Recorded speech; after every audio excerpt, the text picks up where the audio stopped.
This is Face Off. My guest today has been Deputy Speaker for the last 10 years, and we're talking about Parliament. He's again up against his senior professional colleague. He says the NRM party should stick to its fundamentals, and we're talking a decision it made in the last 5 years. He says his party, the NRM, should stick to a decision that it made 5 years ago and allow him to run for this office. Jacob Oulanya is on the Face Off today, and we put the questions to him. Jacob Oulanya, you're welcome to the Face Off. Thank you, Samson, but we had an agreement that the issue of campaign, speaker, we're not going to discuss it. And I thought we had an agreement on that. So your introduction is kind of puts me on the spot, because we have an arrangement and an agreement with the chairman of the party that we should not be doing this thing. So I will not be doing that. Since you're talking chairman of the party, let's begin right there. The chairman of the party and president of the republic suspended campaigns for the office for which you are vying. Do you have any reservations about his decision? No, but what I think is, he suspended campaigns for those who were campaigning. Because some of us were not. Some of us were quiet. Well, we make one phone call, you talk to a member. But we're not going on television to do campaigns. We are not launching campaigns in public places. No, we're not doing that. So I think essentially the decision by the president was the right one, by the chairman of the party was the right one. That we can no longer take this thing out of the party and make it a public debate where people launch campaigns and make statements and things like that, because it was getting really, really ugly. Some of us were not doing that. So was he right? I think, yes, he was. He did. That was the right decision to make, because many of us would have also waited and seen if there was no action, we would also have hit the airwaves. And I think there would be total confusion if that had started. But so you basically make a case for the fact that some had put the cart before the horse. I think so. Because you see, it's essentially the speaker's office is not an office that should be campaigned for. Technically speaking, it should be an arrangement that's agreed on behind the scenes. And if you go to other parliaments, for example, in the UK and other places, it's not something you campaign for. There are processes that lead to the selection of a speaker. There are consultations, even cross-party consultations. In the UK, they call it the usual channels. In the UK Parliament, Westminster, they call it the usual channels. You use the usual channels, and the usual channels are basically discussions behind the scenes, no cameras, nothing, no press, and then you come to an agreement that this time we think, let's take this line. So by the time it's coming out just for an announcement. And there's a culture of the speaker's job being a very risky one, especially given the history of the UK. Because many speakers were beheaded by the kings when they disagreed with the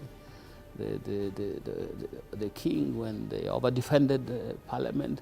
The king came right out and got them prosecuted, and some were actually beheaded. So it was a risky job at that time. So people would refuse to be speakers. And then that's why they say you drag somebody to the chair of speaker because they are resisting it. And that is the symbolism that gives, based on the history of that. So a speaker's role as a quasi-judicial function, conflict resolver, and all these things. So you don't need any you don't need any other personal considerations when you're dealing with the members. Because now, if you go open campaign, you appoint campaign agents and do all those. What happens when you begin chairing a debate? What happens? So if we are to take your definition here, quasi-judiciary, and then campaigns. It becomes difficult to understand how you squeeze campaigns into a quasi-judicial function. And two, you also raise the matter of usual channels. Do campaigns then argue, albeit implicitly, that the usual channels are blocked? No, it's not. I think it's based on our characters, really, because the usual channels are there. These consultation processes are there, and we know them. We never gave them a chance, because the announcement for the race of speaker started even as early as when people are nominating for primaries. You announce your race for speaker. We are being nominated for general elections. You announce your race for speaker. You immediately after elections, you go public and say you want to be speaker, whether somebody likes it or not. Now, that's what threw the spanners in the works. We know that there are processes that should take care of this quietly, in a decent way, so that public confidence, when finally a decision is made, there's public confidence about that process. But now, all the accusations that have gone through the process, we are taking the hit for something some of us did not do, but we are now taking the blame for all of them. Isn't that the essence of freedom of speech, even if you are to argue, as you seem to, that it might be indecent? No, this is not just ordinary speech. This is about process of putting somebody to head an institution like Parliament. So it's not ordinary speech. You cannot call that freedom of speech or freedom of expression. No, no, no. You have a right, yes, to vie for any office in this country. That's true. But should it be done? Should the Chief Justice now start going to campaign to be lobbying openly to be appointed Chief Justice? You take away the decorum of the office. You take away that sanctity. What makes it tick as office of the Speaker, as Chief Justice, you take it away. Because now it becomes a tradable office. You lose the clout. Because if all the processes come and you're there, they do, by the way, did you watch the announcement of the Vice President of Tanzania after President Magufuli died? Absolutely. Yes, I watched it. And it was the Speaker, my friend, Job Ndungai. And I sent him a message. I said, man, you're humorous. It was, you could see the build-up, the humor, and all the parliamentarians were clapping. Pop, pop. You see, that's what gives the confidence. And the Speaker then pulls out a piece of paper. He asks for a glass of water to build up the tension. And then he reads the name of the person who had been nominated Vice President. So what I hear you saying yeah, is that for as long as you are part of these races, there will never be campaigns, because you don't believe that this office and campaigns must be placed in the same sentence.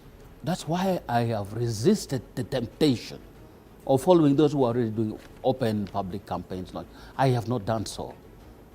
If your records can show that. Each time, for example, I appeared on Morning Breeze, and the lady asked me, are you going to campaign for? I said, no, I leave that to the party processes. I have confidence in it. Each time I'm asked that question, that's what I say. Because actually that is what I believe, that the party processes will handle it internally without too much confusion, and a candidate will come for Speaker. And if the House finally should have 2 candidates or so, a vote will be taken, which is secret ballot. So that keeps, you don't know who voted for you, you don't know who did not vote for you. But where there are campaigns, you have a campaign agent. You know who the campaign agent is. You know who the campaign agent for the other person is. It's ugly. Okay. So I can take it from you that you leave this to the party processes, and whatever those processes decide, you'll be comfortable with that. I will live by it. Comfort may be a tall order to say at this stage, but I'll live with it, because the processes would have gone through its records, its history, its previous decisions, and come now to a decision that reflects the current situation. Okay. Integrity of the party, unity within the party, Our focus, what's the main focus in these next 5 years, who would be best placed to be in charge of the House when we do this. We need to strengthen the integration process of the East African community. Are we going to have debates that focus on those lines? Because recently we had the debate about when Kenya did something about our maize or something. And the debate was in Parliament, as if it was not part of the East African community. So how do we harmonize all these things and make it begin to work? How do we put our Parliament and our government in a place where we are seen not just being part of, but we are also eagerly providing leadership for the necessity of the East African community? And so many other things, issues of service delivery. There are issues with these things. How are we going to come to that debate properly and improve on service delivery? I saw doing the rounds in social media. What are these things? Culverts that were made. And the man was breaking the culverts by his bare hands and picking pieces of the culverts. And these are things going to be installed on roads. The man was removing and saying, no, see, this is what we are doing. How can we improve on all these things? Lawyers are very careful with their choice of language, and I want to be sure that my understanding of what you just said is exactly what you meant. When I asked the question on comfort with the decision, you said you live by it. Yes. Is it correct to understand that you deliberately mean live by it does not mean comfortable? I said live by it. That's not the same thing as comfortable. No, it's not the same thing. Okay. Yes, it's not the same thing. Let's get to matters, conflict resolution and diffusing of tension within the broader office of Speaker. Some seem to have the view that there's quite a bit of tension in that office. Can that tension be diffused? And in your opinion, what seems to bring it up? There, like any institution, there should be mechanisms for dealing with troubles when they come. I think in the 9th Parliament, these things were there. But we had a very strong commission. The membership was Honorable Dombo Emmanuel and senior people of that nature. They had the capacity to call meetings and say, no, this is not right. This is not right. This is not right.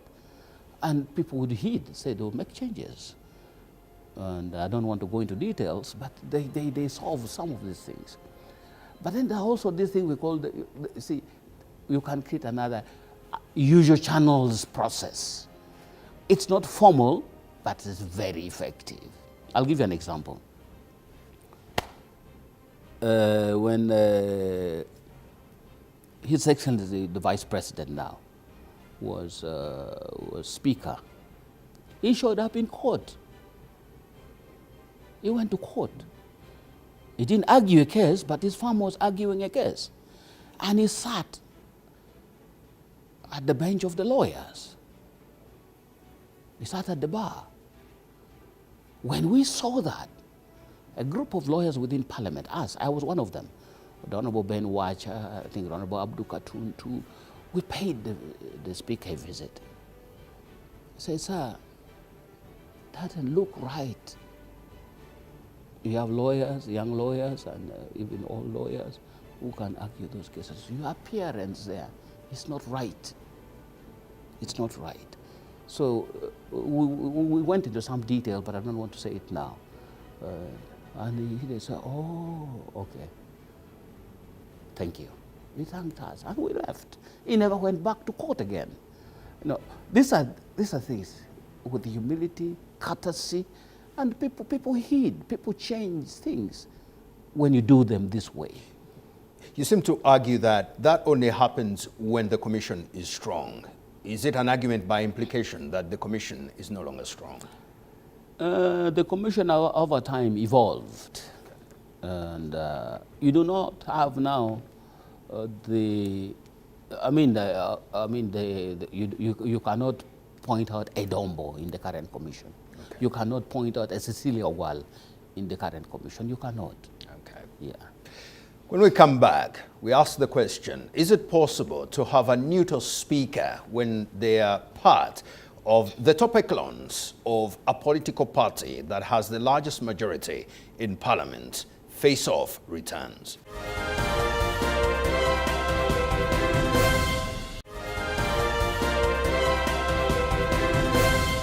My name is Samson Kasumba, and this is the Face Off.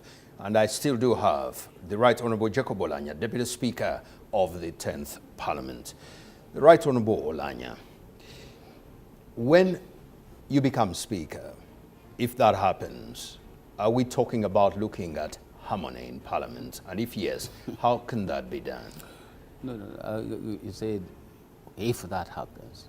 You could have also said when that happens, okay, which would have been a more a correct statement. And that's because you said that you handed that to the processes. Yes, yes, when that happens. So I prefer the when that happens than the if.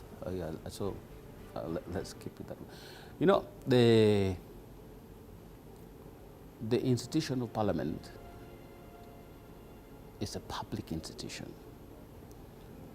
And it functions for two. There are so many other functions carries out. But the real objective of what it must do, one, the national interest. Uganda is a sovereign state, right now trying to embrace the federation in the East African community. So it's a sovereign country with this vision of widening the markets and an inclusive policy for the African peoples within the eastern region of Uganda. So that's part of the national interest. Security is part of the national interest. And so many other things are part of the national interest. So the House functions for that. The true magnetic north is that national interest. Where do we want Uganda to be in 5 years? Can we have that debate? What are our projections? What should we do differently that in 5 years things look different? If we take this as a baseline, 2021 as a baseline, what has happened in the past, talk even from the beginning of times, since Uganda became a country. As we start a baseline today, and that baseline will be when Parliament sits for the first time on the 20th of May. What are we sitting on? Somebody said, a country that keeps both eyes in the past perishes. A country that keeps one eye in the past and one eye in the future prospers. The past is to be instructive, to be a resource from which we manufacture views, ideas for the future. Because experience teaches what to avoid and what must be built on, what must be created new, and so on and so forth. National interest. Two, service delivery, effective service delivery for the people of this country. Parliament exists for those purposes. Is what the government proposing the correct one? How will it affect people's interests? How will it affect their rights? And all this, how will it affect power relations at the lower levels? How will it balance between cultural, religious, and political issues? All these things. Will it put food on people's table? Will it help people uplift their standards? Will it make Uganda grow to middle-income stage in this country? That should be the focus. Rather than all the time politics.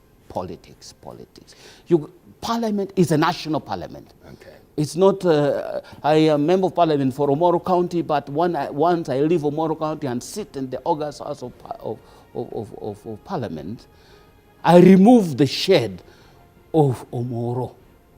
I become part of the national parliament. Meaning that Omoro will lose? Omoro will not lose because I am there. My vision, my discussions are structured and informed by what their experience experiences are, what the aspirations are. The combination of all of them, the aggregation of all of them, constitute what you call the interest of the people of this country. And that's what Parliament should do.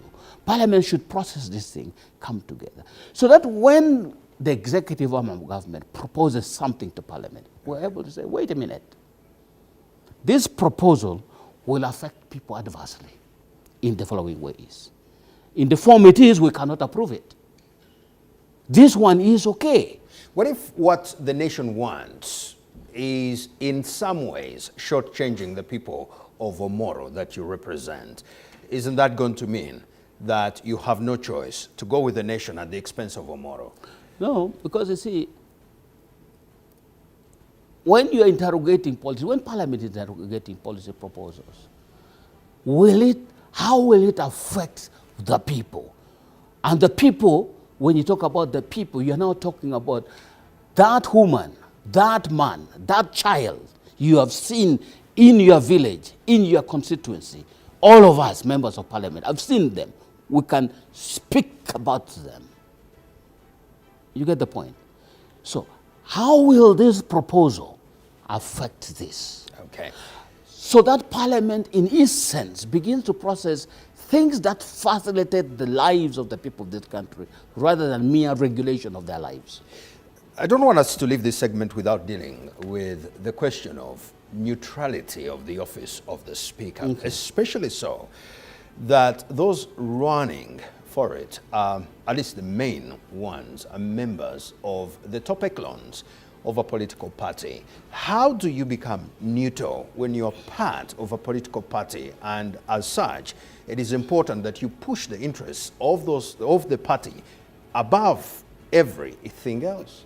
You see, first of all, in politics is improper to use the word neutrality. There's no neutrality. Baseline. What you're talking about is impartiality, objectivity. When you sit in the chair of the Speaker, are you objective? Are you being objective? Are you being impartial? Are you being fair to all parties? I'll give you some principles of parliamentary practice or procedure. Maybe there are 5, I'll give you 3. 1, every member of Parliament has rights equal to any other member. Whether that member is in the opposition, in the minority, or in the majority in government. 2, every proposition that is brought to the House must receive a proper, complete, and fair debate and a decision. It must have a decision. Otherwise, that proposition, you have wasted parliamentary time. If after discussing a proposition, balancing the debate, you still have not taken a decision, you have lost out. 3, the will of the majority will carry, but the rights of the minority must be observed and protected. And that's why you have issues of minority reports. Okay. And you see, minority is not essentially about political parties, numbers in Parliament. Sometimes minorities are on the idea. Sometimes minorities are across the aisle. So we seem to be fixated on this thing that the minority means people in the opposition. No, that's not all the time correct. It's not correct all the time. Sometimes the minority opinion is actually from the ruling party. In Uganda? In Uganda, yes. So many times. But the so-called minority doesn't have the numbers to come to that place. The point is, that's why you're a minority. You cannot be in the minority with the numbers, Samson. You are in the minority essentially because you don't have the numbers. If you had the numbers, you would not be calling yourself a minority. So if the NRM that has the majority members of Parliament continues to be that way, how does it end up having a minority opinion when it has an NRM parliamentary caucus? What I'm saying is, it might be on a particular proposal. I can give you an example. The debate on constitutional amendment on land acquisition. The biggest opposition was from NRM. So please don't look at these people and just say they just go there and this way, this way. No. Sometimes you'll find people split in the middle, saying, no, this one no, sir, this one will not take. And sometimes that is why they call out for caucus meetings. Say, let's caucus on these issues. And we'll deal with the issue of caucuses later. But we need to aggregate our ideas on these issues. And if the opposition in the caucus, and I'm not talking about the opposition in government, I'm talking about in caucus, the opposition to a particular proposal is higher, they will drop it. They'll drop it from there, it will not come back. That's how you have bills withdrawn from parliament. Because even in-house, when it came to the people's representatives who are on the government side, they said, this one, no, we will not accept it. So they'll pull it out. So there are those incidents. So is it part of the office of Speaker to make sure that the best decision carries the day, even if their political party, home political party, is the one with a bad decision, and then suffer the consequences thereof? Principle number 3, the will of the majority will carry, the rights of the minority must be observed and Meaning? Meaning, we'll take a vote eventually on a particular issue. That's where the numbers come in. Yes, that's where the numbers come. The numbers will always come in. That's why you have minorities. The numbers will always come in. And it seems as if in Uganda, the numbers are clear, and those numbers have already dug in. No, those numbers, how many times have people in NRM voted against positions of the NRM? How many times? There are many times. I think we give... So-called rebels. No, not necessarily rebels.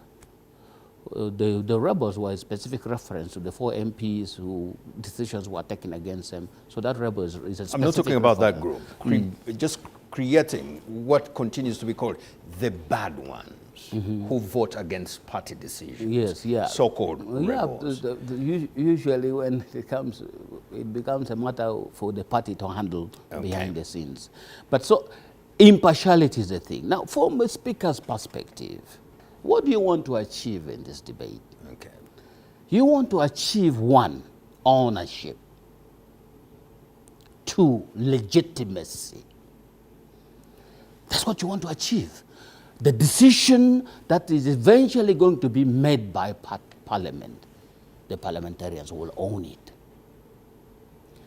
The decision that will finally be taken in parliament will be a legitimate decision because parliamentarians have taken a decision. When you have members walking out on a particular matter, it's a weakness on the speaker's side. And you try your best because you cannot walk out when you have lost a debate. That one is not called a walkout. That one is a disgraceful, shameful walk away after debate. But where you have been denied your right to speak on a particular matter, you can walk out. That will be a protest. But where you have been given all the time to speak, bring the best arguments forward, but your argument has not been persuasive to move the other people to agree with you, and then that one will not be called a walkout. Okay. That one is different. So from the speaker's perspective, that's what you want to achieve. And by the way, a lot of people think the speaker goes to the chair with a conclusion in mind. It's not true. Okay. It's not true. What happens is, chairing parliament is like driving on a road you have never driven on before. Everything is new. You don't even know what the next member you are going to pick, whether from the opposition side or from the government side. You don't even know what that person is going to say. Jacob Oulanya is still with us. When we come back, we'll be talking about the issue of incentives. How are those distributed? We'll talk trips. We'll also talk size of parliament and whether any and everybody should be given time to speak. And is that the best use of parliamentary time? Face Off returns.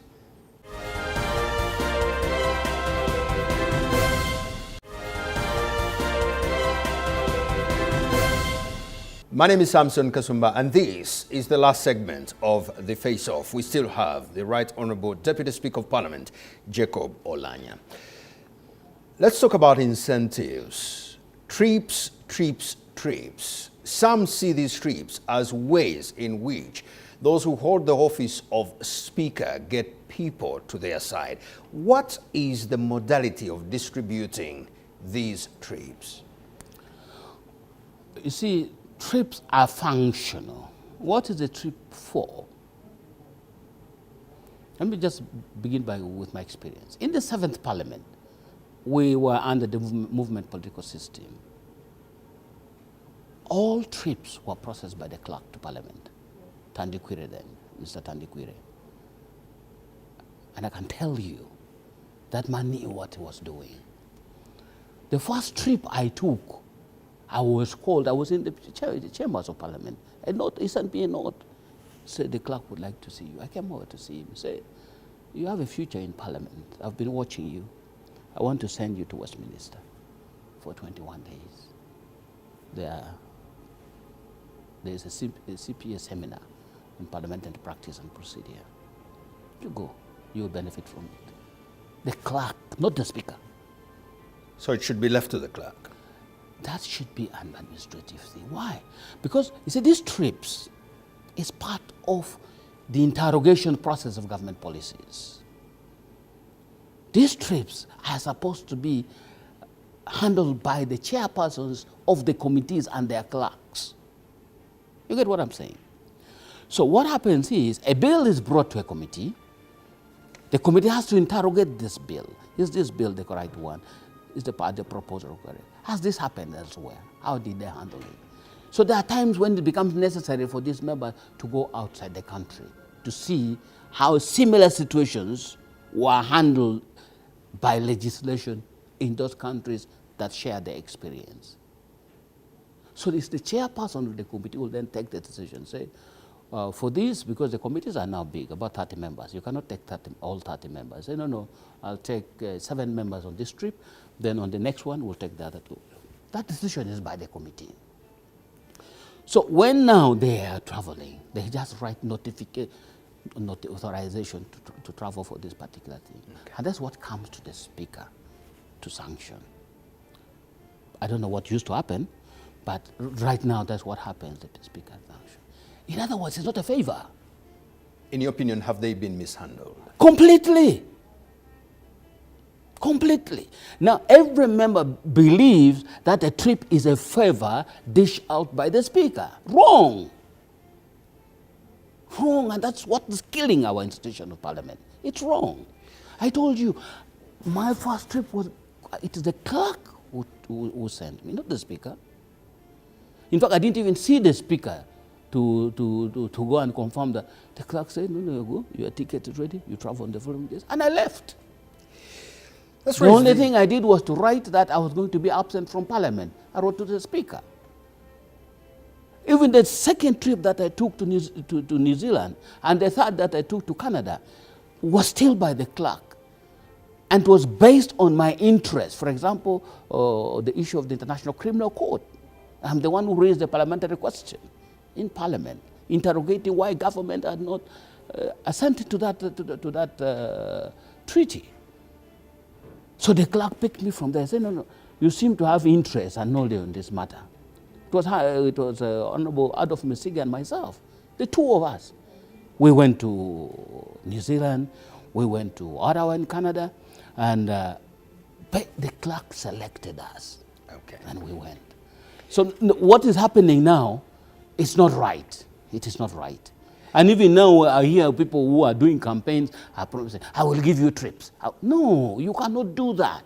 It's a matter of right for a member of Parliament when duty calls to go to a particular country to find out how they can make proposals from government work better for the people of this country, improve on service delivery. You've been on record as being uncomfortable with the quality of debate of Parliament. That's when the numbers had not teased the figure 600. Now that the numbers are going to be even bigger, how can we have quality debate with such a huge Parliament and not waste taxpayers' money, so-called time? You know, the thing to do about that is to use the caucuses. If a matter is so important that the debate has to be detailed and decision, evidence-based, then you are going to have to use the caucuses to deal with that. Because when you use the caucuses, this is what will happen. They will sit as a caucus. The proposal is this. They want to bring legislation to do the following things, one or two things. That is the proposal from government. Go. You substantially refer the matter to a committee, yes, but also you tell the whips your bid. They have discussions outside Parliament in their own caucuses where they beat out the issues, where they talk about representation. This is not on record, yes, but we can make that on record as well. Okay. So that people know that this is at the level of engagement. Because I think the concern here is, how do I be visible? Okay. That's what I was going to ask. That, because in your opinion, should everybody be on the floor of Parliament? So that's what I'm saying. And then they will come back and they say, Mr. Speaker, on this debate, because that's how I am telling you, other parliaments do better. Well, on this, on item 4 on their order paper, the bill, the following bills, we will have the following 15 members speaking. And this is the time we are allocating to them. Because ordinarily I would, for example, say, I will give you 2 hours for your debate, the government side. I'll give you 1.5 hours, the opposition side. I'll give you 1.5 hours, the members from the independents. Go and see who will come and engage in this debate. And then you pick your best, your first 11, okay, essentially speaking, to come and engage in this debate. And my job as speaker will be saying, from the list, say, Honorable Kasumba, 10 minutes. Honorable so-and-so, 6 minutes. Because the time is already allocated and structured by your own discussion in your caucus. So are you saying that the caucus will bring you their lineup? Yes. And how much time? Yes, aligned they even go to that detail. It would be better. So that I say, Honorable Kasumba, 15 minutes. Because to them, you are the one going to make the highlights. You are the one going to summarize the overall picture of your support or objection. Somebody will introduce, another will drum it up. Then you prepare somebody to wind up the debate. The one who persuades everybody. The persuasive one will be the last one to speak. Honorable members, the facts are with you now. You can choose to look the other side. It will not remove the facts. Support us on this. The persuasive one now will conclude. The speaker will just sit down. Then you do that. That is how you do it. That is for issues that are critically important. Then, of course, there are times for general debates on general issues and so on and so forth. That one can pick as many people to speak as possible. But even then, there would have to be limitation on time because of the numbers. There'll have to be limitation. We go for these international meetings. I forgot to say, there are other trips in Parliament. For example, ACP-EU is a state contributory forum for countries and parliaments. You have the IPU, the state contributes money to it. You have the CPA, the Commonwealth Parliamentary Group. So constitution of those delegations are from the party whips. They're the ones who nominate people to constitute, to go with whoever is going to lead the delegation to go there. So now, when you do the summary of this, you see, and when you read the answer, everything is evidence-based. Okay. But the ones of general debate, where everybody talking, that's fine. I would love, for example, to have a 2-week debate. The Uganda we want 2026, by 2026. 2 weeks. And people just speak their lungs out. Those chosen by the No, this one is general debate. Okay. And you are not going to tell me about the bridge in your constituent. We want what country do we want to see by 2026? The president has given a manifesto, yes. But as parliament, what is our vision? What are the people saying? What do we need to see about service delivery and promotion of the national interest? Some have said, talking still quality of debate, still raising the matter of whether everybody should be given time on the floor. They're saying that the danger with that is that it is becoming increasingly clear that the voter is more willing to vote any and everybody, whether they can debate or not. We can have a conversation about that. As a member of parliament, should such persons have time on the floor, even when what they are debating or the attempt to is, for want of better language, laughable? Principle number one, every member of parliament has a right equal to any other member in the house. You observe that. It does not matter what this person is going to say. That will be up to them. Is that the best use of state time? Well, people have sent this particular individual to be a member of parliament. Has a right to speak for the people who sent him and for the country. Isn't time being wasted? No, it's not being wasted. It's a representative of the people.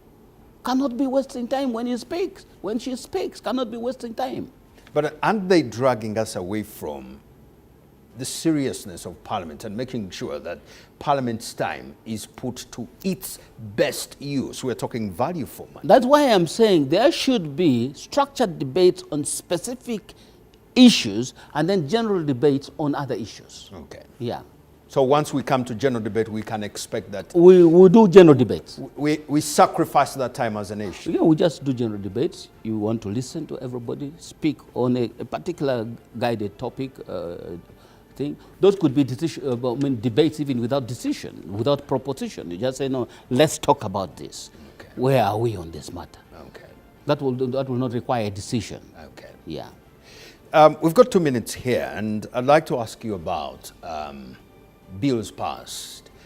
We've heard of nations where quite a number of bills, we're talking double digit, are passed in literally hours.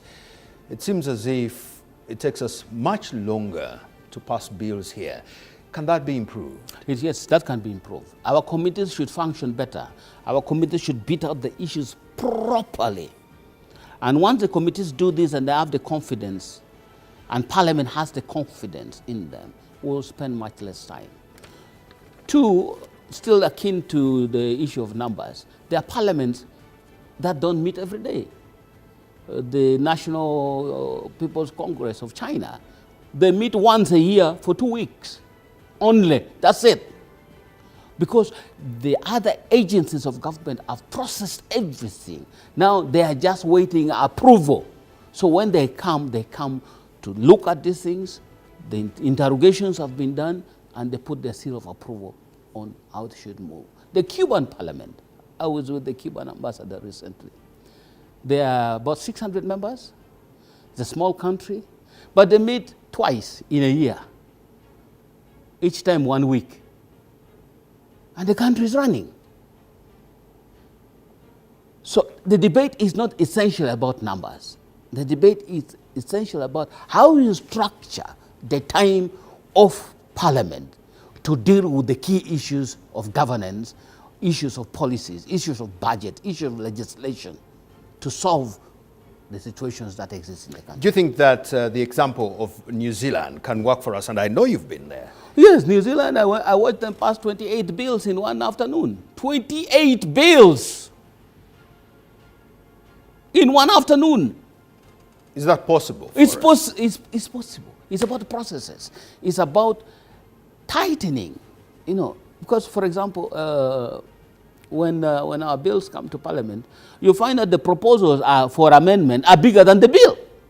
I mean, are you telling me that the people who draft laws, I'm a drafter myself, are you telling me that people who draft laws don't understand them anymore? Are you telling me the people who propose policies and gave out drafting instructions to the drafting people got it wrong completely? When you are now coming with amendments bigger than a bill, and there should be a standard. if the amendment proposed in a bill exceeds a certain percentage, that bill should be sent straight back.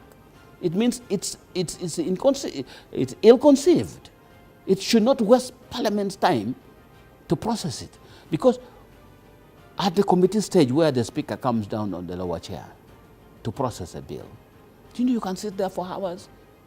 Because the amendments are not clear, and amendments off the floor can be dangerous if they have not gone through the processes of harmonization by the technical people who do drafting. Thank you very much, Jacob Oulanya, for coming to the Face Off. The Face Off is that kind of show that never ends. We just cut it because that's exactly the essence.